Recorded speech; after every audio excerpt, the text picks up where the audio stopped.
The smell of grilled steak wafted through Margaret's pristine kitchen as I sat at the mahogany dining table, my hands folded in my lap like a scolded child. Around me, the Thornfield family chatted and laughed, their silver forks clinking against bone china as they cut into perfectly cooked ribeyes. Everyone had a plate except me. "Sarah, dear, I hope you don't mind," Margaret said, her voice dripping with false sweetness as she arranged fresh roses in a crystal vase. "I simply forgot to pick up an extra steak at the butcher. You understand, don't you?" I glanced at my husband, David, hoping for some sign of support, but he was deep in conversation with his brother about their golf handicaps, seemingly oblivious to my humiliation.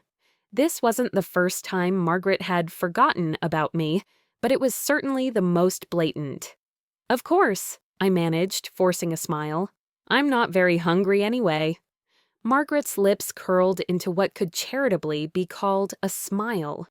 "Oh, wonderful. You know, you've been looking a bit fuller lately. Perhaps it's for the best." The comment hit like a physical blow. I'd gained maybe 5 pounds since the wedding 8 months ago, but Margaret had the uncanny ability to zero in on every insecurity I'd ever harbored about my body. Around the table, the family continued their conversations, but I caught David's sister Emma shooting me a sympathetic glance. As the evening wore on, I watched them pass around sides of roasted vegetables, garlic mashed potatoes, and warm dinner rolls. Each dish bypassed me as if I were invisible. When dessert came out, individual chocolate lava cakes with vanilla bean ice cream, Margaret made a show of counting them. "Oh my, only 6 cakes. I must have miscounted at the bakery." She looked directly at me. "But that works out perfectly since Sarah is watching her figure." This time, David did notice. "Mom, maybe Sarah and I could share—" "Nonsense," Margaret interrupted, placing a cake in front of him. "These are individual portions. Sarah will be fine." I excused myself to the bathroom, my cheeks burning with embarrassment and rage. Staring at my reflection in Margaret's powder room mirror, I made a decision. This humiliation would be Margaret's last victory over me. Over the next 2 weeks, I began planning. Margaret prided herself on 2 things: her reputation as the perfect hostess and her standing in the Riverside Country Club's social circle. She hosted monthly dinner parties for the club's board members and their wives, events she treated like diplomatic summits. The next one was scheduled for the last Saturday of the month. I started by becoming the most devoted daughter-in-law imaginable. I called Margaret daily, offering to help with party preparations. I complimented her recipes and asked for cooking advice. I even volunteered to handle the dessert course for her upcoming dinner party. "How thoughtful," Margaret said, though I could hear the suspicion in her voice. "What did you have in mind?" "Your favorite," I replied sweetly. "Chocolate lava cakes. I found the most wonderful recipe, and I thought it would be perfect for impressing Mrs. Hartford and the other board wives." Margaret's eyes lit up. Mrs. Hartford was the club president's wife, and Margaret had been angling for years to get closer to her inner circle. The thought of serving her favorite dessert to such an important guest was irresistible. "Well, if you insist on helping," Margaret said, trying to sound gracious, "though I do hope you'll follow the recipe exactly. These women have very sophisticated palates." "Of course," I assured her. "I wouldn't dream of changing a thing." The week before the party, I made several practice runs of the dessert, each time bringing samples to Margaret for her approval. She critiqued everything from the temperature to the plating, but eventually declared my version acceptable. What she didn't know was that I was perfecting 2 versions of the recipe, one normal and one with a very special addition. I'd discovered Margaret's secret shame quite by accident. While helping her organize her medicine cabinet, I'd found a prescription bottle hidden behind expired aspirin. The label made everything clear: Margaret had been struggling with chronic digestive issues for months, something she'd hidden from everyone, including David. The medication she was taking had very specific dietary restrictions: no rich, fatty foods, no chocolate, no alcohol, all the things she regularly indulged in at her dinner parties. Armed with this knowledge, I crafted my revenge. I would make 2 sets of lava cakes that looked identical but were drastically different in content. One set would be normal, delicious desserts for the guests. The other would be a concentrated dose of everything Margaret's condition couldn't handle: extra chocolate, heavy cream, butter, and a dash of coffee liqueur. I would make sure Margaret got that special cake. The night of the dinner party, I arrived early to help with final preparations. Margaret was in her element, directing the catering staff and fussing over every detail. She looked stunning in a navy cocktail dress, her silver hair perfectly coiffed. If I hadn't known about the medication bottle, I never would have guessed she was struggling with anything more serious than choosing the right wine. "The cakes look perfect," she said, inspecting my contribution, "though I do hope they'll hold up until dessert service." "They're designed to be served warm," I explained, my heart racing as I placed the specially marked cake, the one with a small chocolate curl arranged differently, in the exact position where Margaret always sat. The timing should be perfect. As the guests arrived, Margaret transformed into the consummate hostess. She glided between conversations, ensuring everyone's wineglass stayed full and that the hors d'oeuvres circulated properly. Mrs. Hartford arrived fashionably late in a Chanel suit, and Margaret practically glowed with pride as she introduced her around the room. Dinner was served flawlessly. Margaret had outdone herself with beef Wellington, roasted root vegetables, and a wine selection that had the men nodding appreciatively. As the main course wound down, she caught my eye and nodded toward the kitchen. It was time for dessert. I carefully plated each lava cake with vanilla ice cream and a sprig of fresh mint, double-checking that Margaret's special dessert went to exactly the right place. My hands were steady, but my pulse hammered in my ears as I carried the tray to the dining room. "Ladies and gentlemen," Margaret announced, "my daughter-in-law Sarah has prepared a special dessert for us tonight. Chocolate lava cakes from her grandmother's recipe." The guests murmured appreciatively as I set each plate down. Margaret beamed as she received hers, clearly pleased with the presentation. She waited until everyone was served before lifting her spoon, ever the proper hostess. "Shall we?" she said, cutting into the center of her cake. The warm chocolate oozed out perfectly, just as it should. She took a generous bite, closing her eyes to savor the flavor. "Oh my, this is exquisite, Sarah. The chocolate is so rich and decadent." Around the table, the other guests echoed her praise. I sat at the far end, barely touching my own dessert, watching Margaret with the intensity of a scientist observing an experiment. She was clearly enjoying herself, taking larger bites than usual, praising the texture and flavor to anyone who would listen. 20 minutes passed, then 30. Margaret was regaling Mrs. Hartford with a story about her recent trip to Tuscany when I noticed the first sign: a slight tightening around her eyes, a barely perceptible shift in her posture. She pressed a hand subtly to her stomach, but continued talking. By the time coffee was served, Margaret's complexion had taken on a slightly grayish pallor.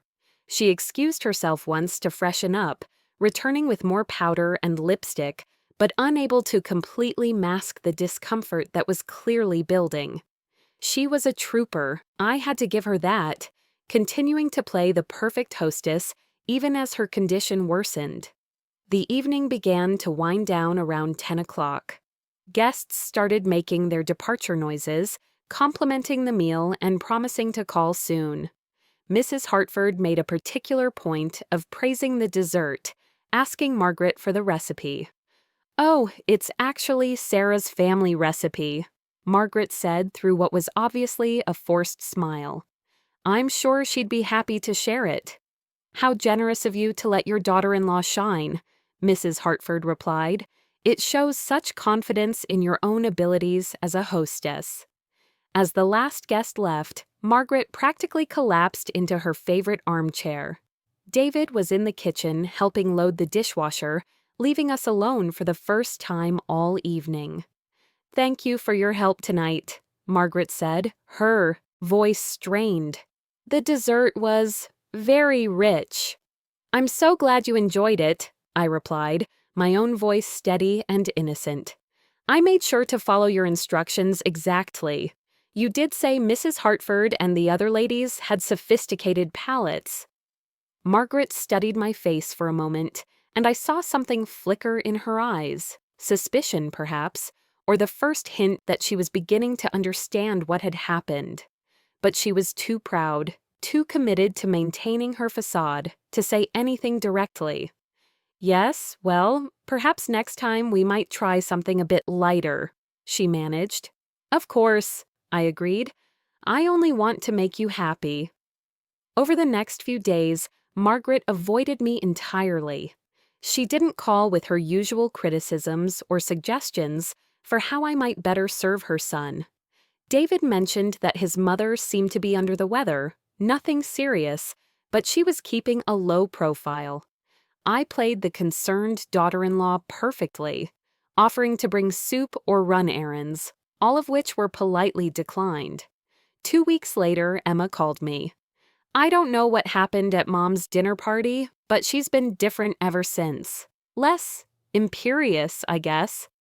She actually asked how you were doing when I talked to her yesterday, instead of launching into her usual critique of your housekeeping skills.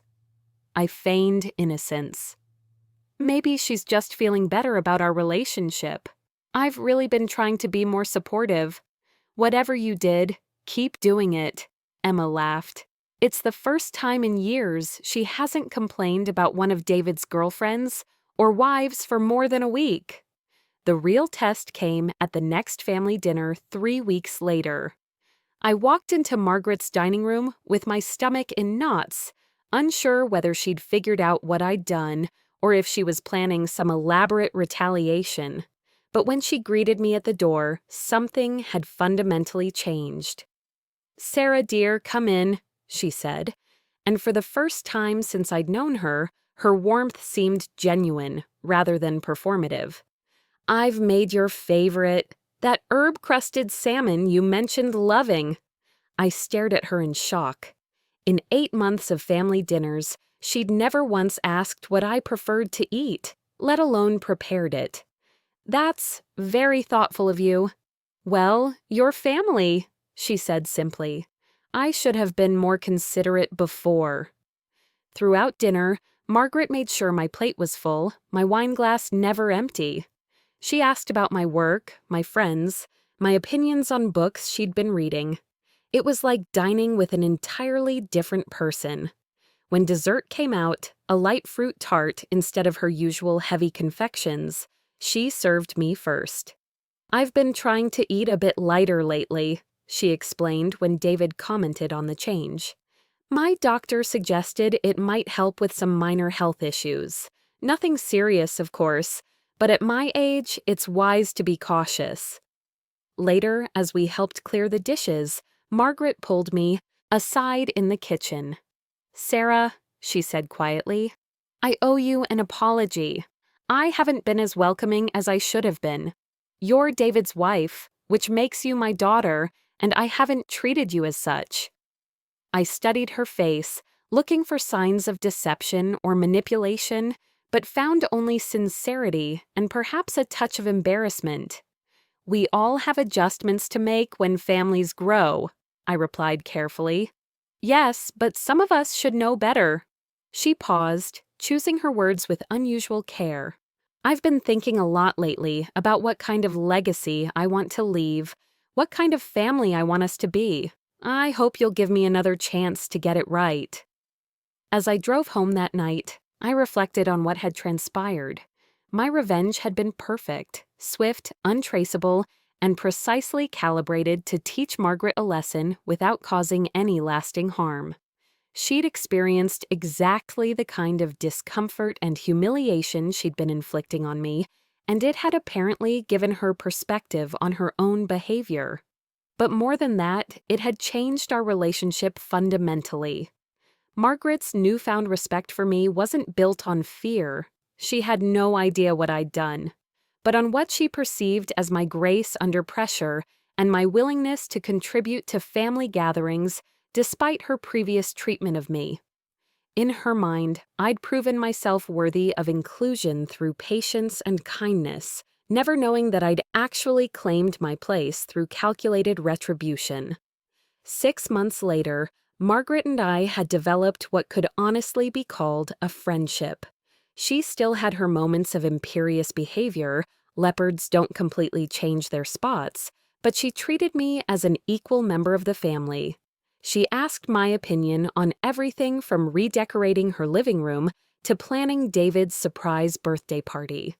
She even started introducing me to her friends as my daughter-in-law, Sarah, who has such wonderful taste.